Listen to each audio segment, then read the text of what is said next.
Well, the boards were a big problem in the second half. Um, Fouls were a problem in the second half, and you allow a team to score with the clock stopped and don't do a good job with possession, um, and we had turnovers as well.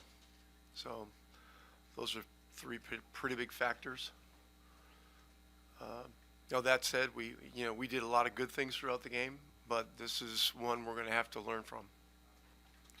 What was your vantage point on the big screen by Myles? Did you think it was clean? Yeah, I don't want to talk about the officiating. We're not expecting to get calls in here. You know, it'd be nice if they laid off that one, but they didn't. So that's just the way it goes.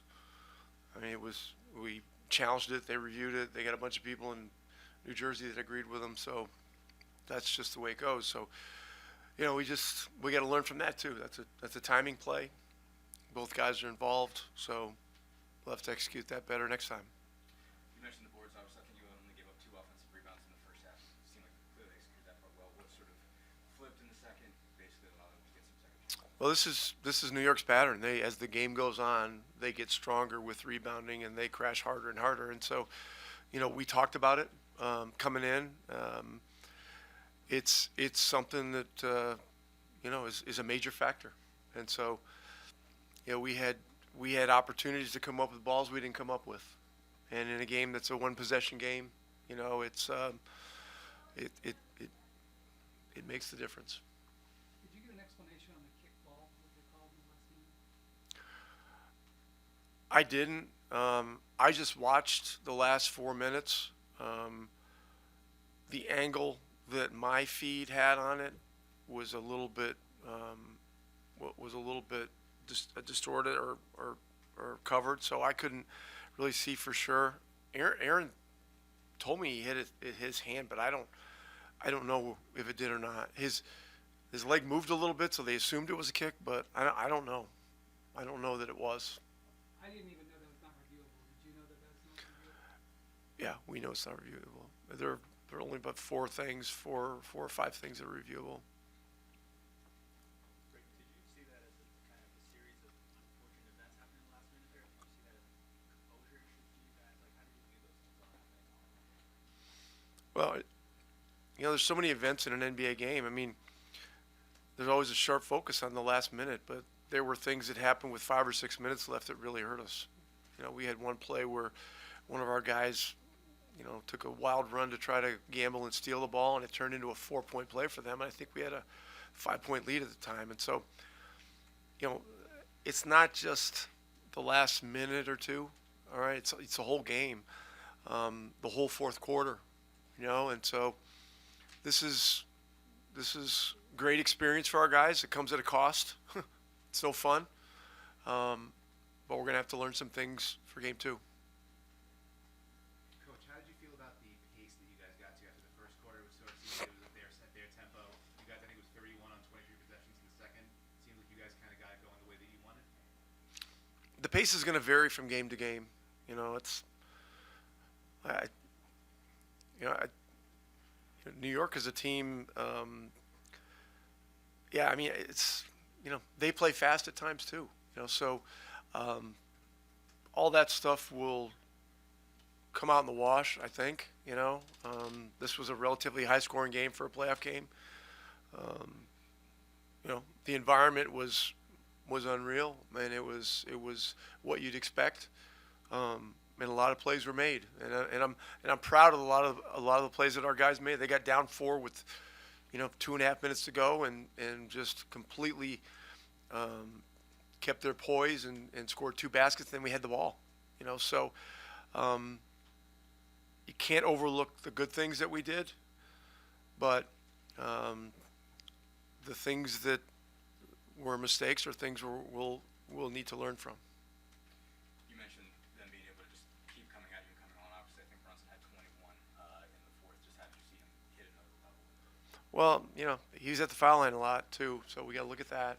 And look, he's really a great scorer. I mean, there's no question about that. But situations where we're using our hands and we're reaching and fouling, we got to look at that and see, what's avoidable, you know.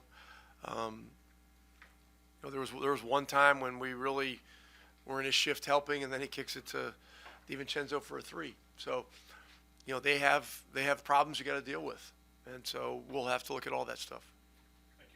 We know they're a hard playing team. I think in the first half we did a good job of controlling the boards, but that got away from us in the second half.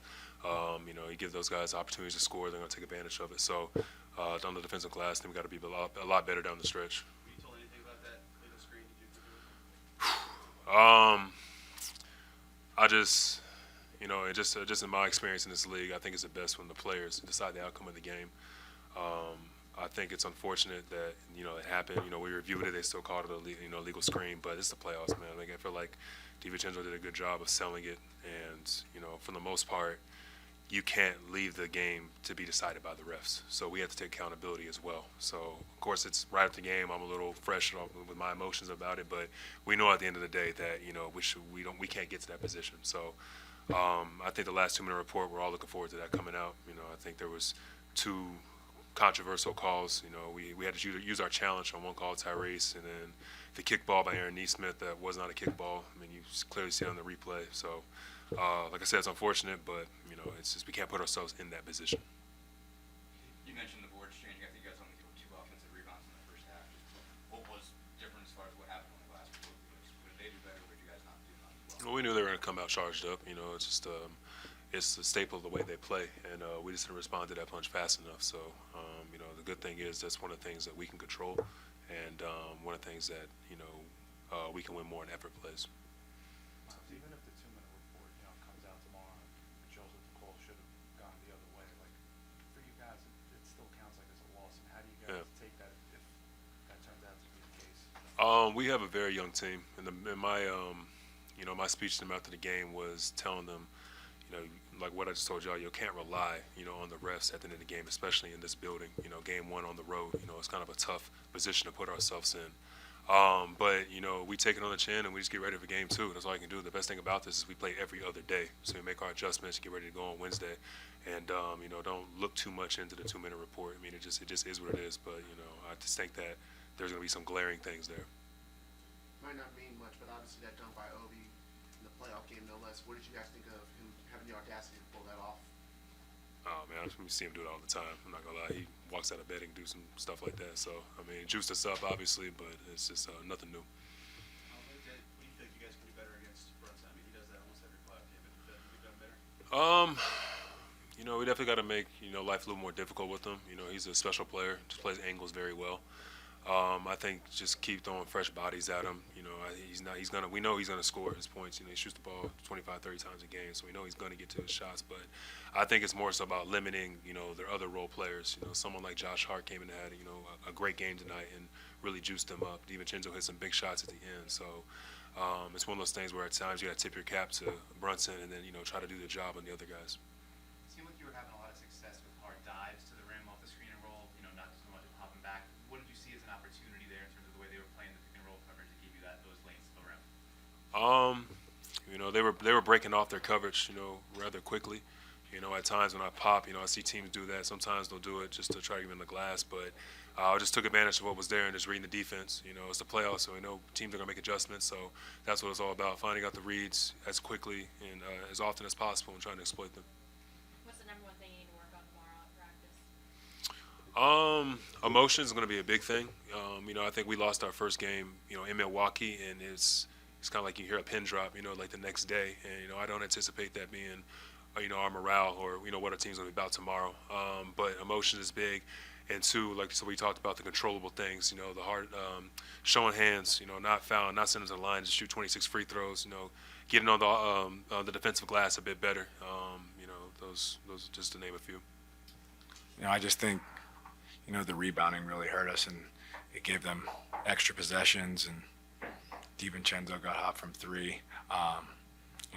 Just as a collective, we need to be better rebounding the ball on defense, because that's been a focal point for us. We know they're a great rebounding team, and, we'll get that fixed. What changed from first half to second half there? I think they only gave 2 offensive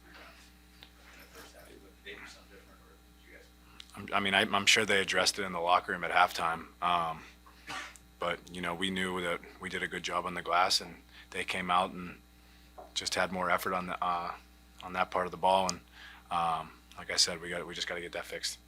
What do you and other vets say in the locker room after a game like that with the ending having so many moments and that were tough for you guys? Yeah, playing in an arena like this and having it come down to the last couple of possessions, on the road in the playoffs, what more can you ask for? The ball didn't bounce our way, and just got to adjust and fix some things. TJ, not all teams are going to press the full length of the floor the way you guys do. Did you feel like that gave you guys some advantages today? We've been doing that all playoffs. Just trying to make whoever's bringing it up uncomfortable, and kind of trying to wind down the clock a little bit. And, but that's been something we've done. So we got to continue to do it.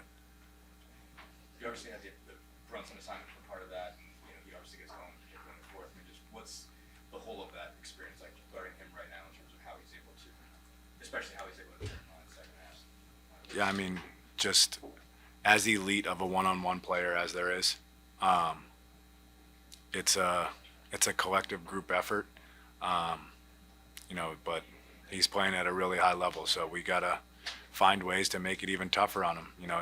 You're not going to shut a guy like that down. You just got to make it really difficult. As TJ, important. Myles said that everybody's looking forward to the 2-minute report coming out. How do you turn those frustrations into positive changes that you can make for game 2 as a vet when these young players can be so emotional too? Yeah, we can't worry about the officiating. They're just trying to do their job, and there were many plays that we could have made where it didn't even come down to that. So that's the stuff we got to focus on. That's something we can't control, but we can control, plays that we could have made to not have it come down to that. TJ, and I know it's no consolation, obviously, but Zach Zarmer still ordered that call in there. He's getting a ball violation, was correct in his hand. It wasn't reviewable anyway. But if that was called correctly in the moment, how do you think that throws changes the game and it kind of sets the course for the final 52 seconds? Yeah, I'm not sure. Like I said, there were plays that we could have made where it doesn't even come down to that. So, unfortunate, but we got to move on and fix things that we didn't do well. There's a last one. I was just going to say, as important as Tyrese is to what you guys do, what did the Knicks do to kind of keep him a little bit under control? I think he's been a focal point for everyone's defensive game plan all year. There hasn't been a game where I've seen him, a team in drop coverage. He gets trapped every time he comes off a pick and roll. And the best thing about Tyrese is he won't force a bad shot. He gets others involved, and we trust him wholeheartedly with the ball in his hands every single time.